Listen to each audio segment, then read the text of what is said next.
Hello everyone. So today in this video we are going to start the white cell disorders. ठीक है, white cell disorders को start करने से पहले ना हमें ये पता होना चाहिए कि ग्रेनुलोसाइट्स क्या होते हैं और ए ग्रेनुलोसाइट्स क्या होते हैं. ठीक है, जैसे कि नेम इंडिकेट हो रहा है ना, ग्रेनुलोसाइट्स वो सेल्स होते हैं जिनके सेल्स में ग्रेन्यूल्स होते हैं ना.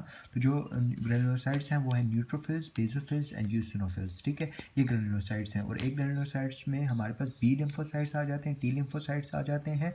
ठीक है, और मोनोसाइट्स आ जाते हैं. ठीक है, अच्छा अब हम लोग करते हैं, हमारे पास ना जब जो रॉबिन्स की सीक्वेंस के मुताबिक ना हमारे पास नॉन न्यूप्लास्टिक डिसऑर्डर्स हैं, फिर उसके बाद न्यूप्लास्टिक डिसऑर्डर्स बताए मैंने. ठीक है, अब सबसे पहले हम लोग नॉन न्यूप्लास्टिक डिसऑर्डर्स पे आ जाते हैं. ठीक है, नॉन न्यूप्लास्टिक डिसऑर्डर्स ये मेरे लिए इतने इंपॉर्टेंट नहीं है, एमसीक्यूज वगैरह में आ सकते हैं लेकिन एससीक्यूज वगैरह में नहीं पूछते और वाइवा वगैरह में पूछ सकते हैं. ठीक है, अच्छा अब हमारे पास नॉन न्यूप्लास्टिक डिसऑर्डर्स जो है ना, ये नॉन कैंसीरियस होते हैं, नॉन कैंसीरियस डिसऑर्डर्स होते हैं. ठीक है, ट्यूमर नहीं होता है इसमें. अब इसमें जो एग्जांपल्स हैं वो है ल्यूकोपीनिया, ठीक है, रिएक्टिव ल्यूकोसाइटोसिस, रिएक्टिव लिम्फेडिनाइटिस. ठीक है, सबसे पहले आते हैं ल्यूकोपीनिया. ल्यूकोपीनिया जैसे नेम से इंडिकेट हो रहा है ना, पीनिया है ना, तो पीनिया हम वर्ड तभी यूज़ करते हैं जब हमारे पास काउंट ऑफ सेल्स कम होता है. ठीक है, देखो इसमें क्या होता है, डब्ल्यूबीसी का काउंट कम हो जाता है. ठीक है, वाइट सेल्स का. ठीक है, वाइट सेल्स में हमने कहा कि या तो ग्रेनुलोसाइट्स होते हैं या तो एक ग्रेनुलोसाइट्स होते हैं. ठीक है, तो दोनों काउंट कम हो सकते हैं, ग्रेनुलोसाइट्स का भी काउंट कम हो सकता है, एक ग्रेनुलोसाइट्स का भी काउंट कम हो सकता है. ठीक है,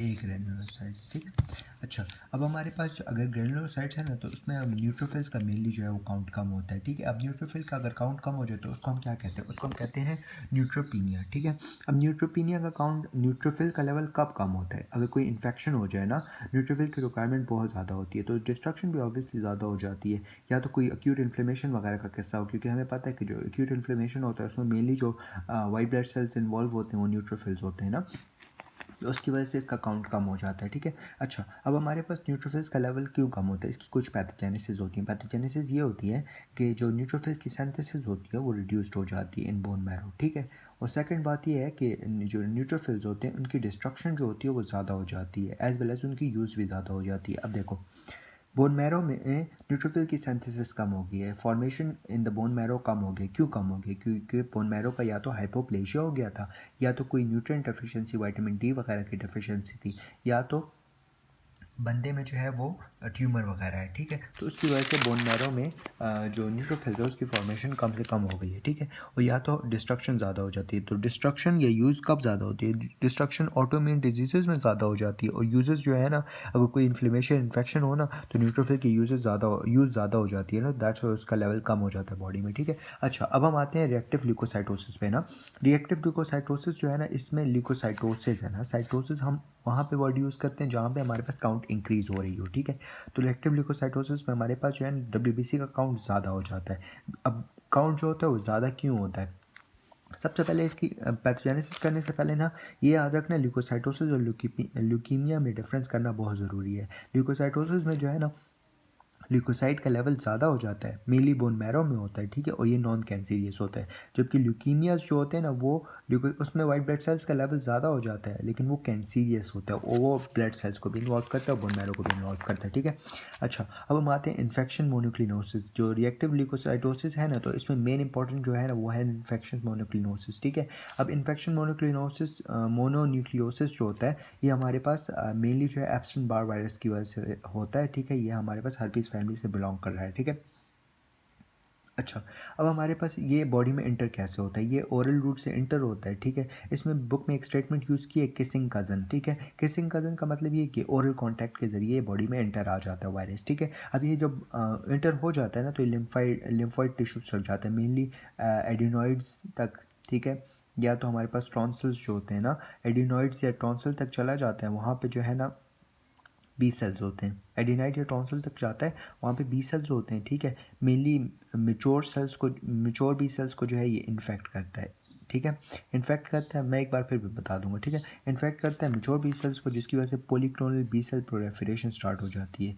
पॉलीक्लोनल बी सेल प्रोलिफरेशन जिसकी वजह से एंटीबॉडीज़ बनती हैं, और ऐसी एंटीबॉडीज़ बनती हैं जो बॉडी में रिक्वायरमेंट नहीं होती, और ऐसी एंटी ऑटोइम्यून डिजीज़ भी स्टार्ट हो सकती है, क्योंकि we don't need those antibodies, और ऐसे एबनॉर्मल एंटीबॉडीज़ प्रोड्यूस हो जाती हैं. ठीक है, दोबारा बता देता हूँ, वायरस जो होता है वो बॉडी में एंटर होता है ओरल रूट से, फिर वो लिम्फ नोड्स तक जाता है, लिम्फ टिश्यूज़ तक, एडिनॉइड्स और टॉन्सिल्स तक, वहाँ पे जो है बी सेल्स होते हैं, मेजर बी सेल्स को इन्फेक्ट करता है, जिसकी वजह से वो एंटीबॉडी जो है वो एक्सेसिव पॉलीक्लोनल प्रोलिफरेशन शुरू हो जाती है बी सेल्स की, और फिर उसके एंटीबॉडीज बनना शुरू हो जाती हैं। अच्छा, अब जब बॉडी को पता लगता है कि सारा सिस्टम हो रहा है, बी सेल की प्रोलिफरेशन एक्सेसिव हो गई, वायरस इंटर हो गया, तो बॉडी क्या करता है, CD8 टी सेल्स की एक्टिवेशन करवा देता है।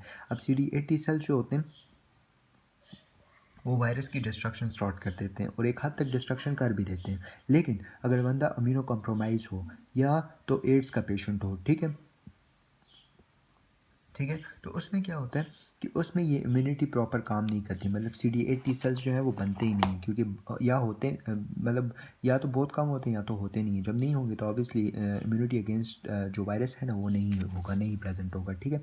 अच्छा, अब हमारे पास रिएक्टिव ल्यूकोसाइटोसिस जो है ना, तो इसकी हमें जब हम लोग वो देखते हैं लैब डायग्नोसिस वगैरह, सॉरी मॉर्फोलॉजी देखते हैं, तो मॉर्फोलॉजी में हमें मेनली जो है ना एटिपिकल ल्यूकोसाइट्स नज़र आते हैं, ठीक है। ए टिपिकल ल्यूकोसाइटोसिस होता है, मतलब ए टिपिकल ल्यूकोसाइट्स का लेवल बहुत ज़्यादा हो जाता है। इसके अलावा लिम्फेडेनोपैथी होती है और स्प्लीनोमेगैली होती है, ठीक है।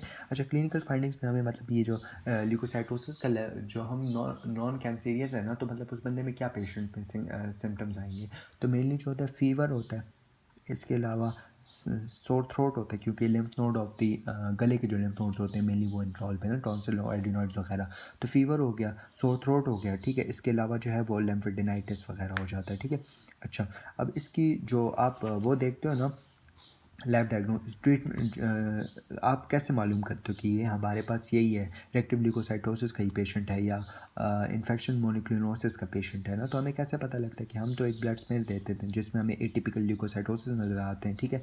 इसके अलावा स्पेसिफिक एंटीबॉडीज़ बनती हैं IgG और IgM which for the infection mononucleosis, ठीक है। और इसके अलावा एक टेस्ट होता है जिसको हम कहते हैं हेट्रोफिल रिएक्शन टेस्ट, हेट्रोफिल रिएक्शन टेस्ट जिसको आप मोनोस्पॉट टेस्ट भी कहते हो, ठीक है। हेट्रोफिल रिएक्शन टेस्ट या मोनोस्पॉट टेस्ट, ठीक है। अच्छा, अब हम लोग आते हैं रिएक्टिव लिम्फेडेनाइटिस, ठीक है। ये हमारे पास थर्ड जो है वो नॉन न्यूप्लास्टिक जो डिजीज़ है ना, उस नॉन न्यूप्लास्टिक डिसऑर्डर है ना, उसमें थर्ड टाइप है, ठीक है। तो थर्ड जो है ना, इसको आप कहते हो रिएक्टिव लिम्फेडेनाइटिस, ठीक है। अब लिम्फेडेनाइटिस और लिम्फेडेनोपैथी में डिफ्रेंशिएट करना बहुत ज़रूरी है ना, मतलब वाइवा वगैरह में पूछ सकते हैं कि लिम्फेडेनाइटिस और लिम्फेडेनोपैथी में क्या डिफरेंस है ना। देखो, लिम्फेडेनोपैथी जो होता है ना, इसमें ग्लैंड इनलार्ज हो जाता है, लेकिन सिर्फ वो होती है, ग्लैंड की इनलार्जमेंट होती है, लेकिन जो ग्लैंड के फॉलिकल्स होते हैं या तो कोई साइनसिस होते हैं और जगहें होती हैं ग्लैंड में, ठीक है, साइटोप्लाज्म वगैरह होता है, ठीक है, मेडुला वगैरह होता है, सही है, वो इन्फेक्ट नहीं होते लिम्फेडेनोपैथी में, ठीक है। और लिम्फेडेनाइटिस जो होता है ना, ये इन्फ्लेमेशन है ना, तो इसमें ग्लैंड की इन्फ्लेमेशन हो जाती है, ग्लैंड नहीं सॉरी लिम्फ नोड की इन्फ्लेमेशन हो जाती है, ठीक है। अब हमारे पास जो रिएक्टिव लिम्फेडेनाइटिस है ना, इसकी मेनली 4 टाइप्स हैं, ठीक है। मैंने जो है 2 लिखी हुई हैं, 2 पर जो है बाद में मैंने एक्सप्लेन भी की हुई है, ठीक है। सबसे पहले हम आते हैं एक्यूट नॉन स्पेसिफिक लिम्फेडेनाइटिस है एंड क्रोनिक नॉन स्पेसिफिक लिम्फेडेनाइटिस है, ठीक है। एक्यूट में क्या होता है, सवेयर इन्फेक्शन होता है, ठीक है, और रैपिड ऑनसेट होता है इन्फेक्शन का, ठीक है। और इसमें अगर आप इसको मॉर्फोलॉजिकली देखोगे ना, सॉरी अगर आप इसको ग्रॉस अपीयरेंस में देखोगे ना, तो लिम्फ नोड आपको स्वॉलन मिलेगा, ठीक है, इनलार्ज मिलेगा, और अगर आप उसको टच करोगे तो पेन बहुत ज़्यादा होगा, ठीक है, एक्यूट की बात कर रहे हैं, ठीक है। और अगर आप हिस्टोलॉजिकल देखोगे ना, तो आपका जो फॉलिकल्स होते हैं ना, उसमें वो होता है डेंस न्यूट्रोफिल्स होते हैं, न्यूट्रोफिल्स की एग्रीगेशन होती है, और ऐसा भी होता है ना कि न्यूट्रोफिल्स जो होते हैं वो डाई कर जाते हैं, तो टिब्रिस वगैरह भी हमें मिलता है, ठीक है। इसके अलावा हमें जो है ना लार्ज जर्मिनल सेंटर मिलता है, large germinal centre in acute non specific lymphadenitis में लार्ज जर्मिनल सेंटर, ठीक है। अच्छा, फिर इसके बाद हम आते हैं क्रोनिक नॉन स्पेसिफिक लिम्फेडेनाइटिस में, ठीक है, क्रोनिक नॉन स्पेसिफिक लिम्फेडेनाइटिस।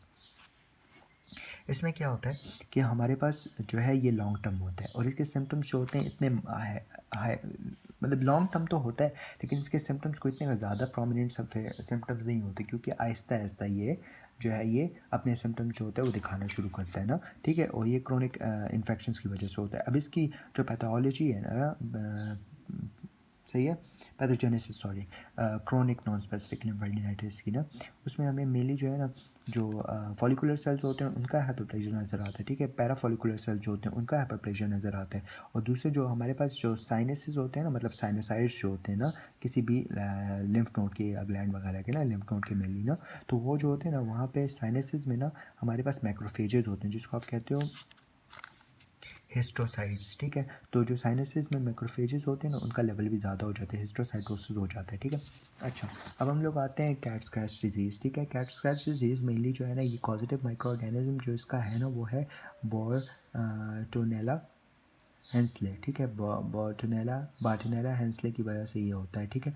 और इसमें अगर आप इसकी ये इंटर कैसे होता है बॉडी में, फॉर एग्जांपल मेरे यहाँ से स्किन जो है वो छिली हुई है, ठीक है, कोई कट वगैरह लगा हुआ है, कुछ भी हुआ हुआ है, ठीक है। तो इस जगह से मैं कैट के साथ कांटेक्ट में आया हूँ तो बॉडी में मेरे यहाँ से एंटर हो जाएगा,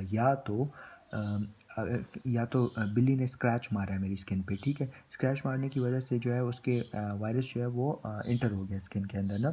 अब वो स्किन के अंदर जब इंटर हो जाएगा ना स्क्रैच स्क्रैच डिजीज़ का जो वायरस है ना, तो उसकी वजह से क्या होगा कि हमारे पास जो ग्लैंड होंगे ना वो इनलार्ज होना शुरू हो जाएंगे, ठीक है। और जब सॉरी ये वायरस नहीं है, बैक्टीरिया है, ठीक है, बॉर्टिनेला हेंसले, ठीक है। अच्छा अच्छा, जब ये बॉडी में एंटर हो जाएगा ना बॉर्टिनेला हेंसले ना, तो ये क्या करेगा कि हमारे पास जो है ना ये एक्सिलरी और नेक के लिम्फ नोड्स तक चला जाएगा, एक्सिलरी और नेक के लिम्फ नोड्स तक। वहाँ पे जाने के बाद ना तकरीबन ऑलमोस्ट विदिन 2 वीक्स ना हमें सम जो ग्लैंड होगा वो इनलार्ज होना शुरू हो जाएगा।